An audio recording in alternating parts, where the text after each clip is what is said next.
Si he logrado ver más lejos, ha sido porque he subido a hombros de gigantes. Isaac Newton. Demostrar con un experimento la primera ley de Newton.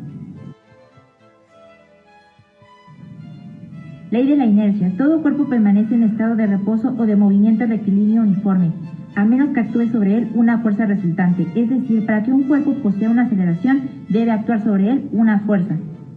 Aunque no podemos ver las fuerzas, podemos entender sus efectos cuando se aplican. Por ejemplo, las fuerzas logran que los objetos cambien su movimiento. Para hacer que un objeto se mueva, debemos aplicar una fuerza. Lo mismo se aplica si deseamos disminuir la velocidad de un objeto o modificar su dirección de movimiento. La fuerza está representada por una flecha que se llama vector. Sus elementos son magnitud, unidad, dirección y sentido. En el diagrama se observa cómo debemos sumar dos o más fuerzas llamadas fuerzas componentes y obtener su fuerza resultante utilizando el método del paralelogramo.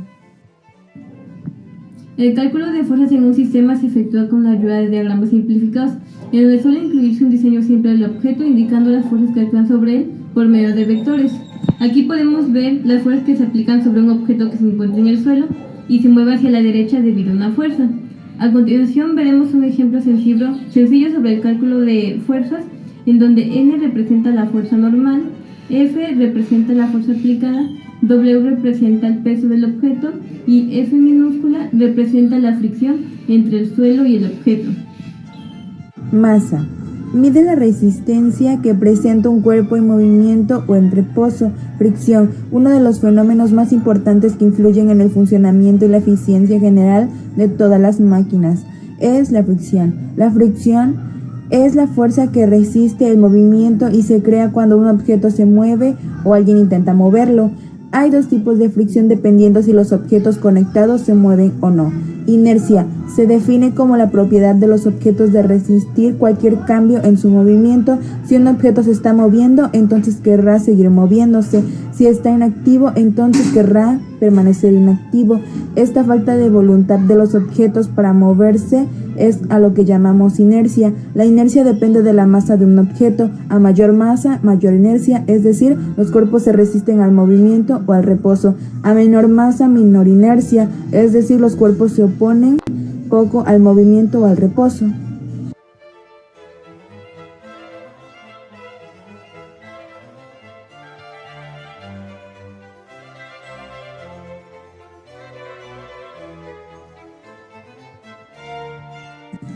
¿Por qué el vehículo está detenido? El vehículo tiene dos fuerzas, N, que es la fuerza normal aplicada por el suelo al objeto, que es la reacción al peso, y W, que es el peso del objeto. Por lo tanto, no hay una fuerza externa que lo mueva.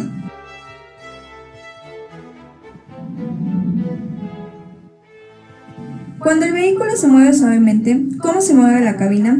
Aunque se aplica una fuerza que mueve el vehículo hacia adelante, al ser suave, la cabina no se mueve. Cuando se empuja bruscamente el vehículo, ¿cómo se mueve la cabina? Al aplicarse más fuerza, la cabina se mueve hacia atrás. ¿Qué le sucede al vehículo si lo empujas contra la pared? ¿Cómo se mueve la cabina esta vez? La cabina se mueve brusca y completamente hacia adelante. Conclusiones. La primera ley de movimiento de Newton establece que todo cuerpo permanece en reposo o continúa moviéndose a una velocidad constante a menos que sea accionado por una fuerza externa. Para alterar la velocidad de un objeto se debe aplicar una fuerza.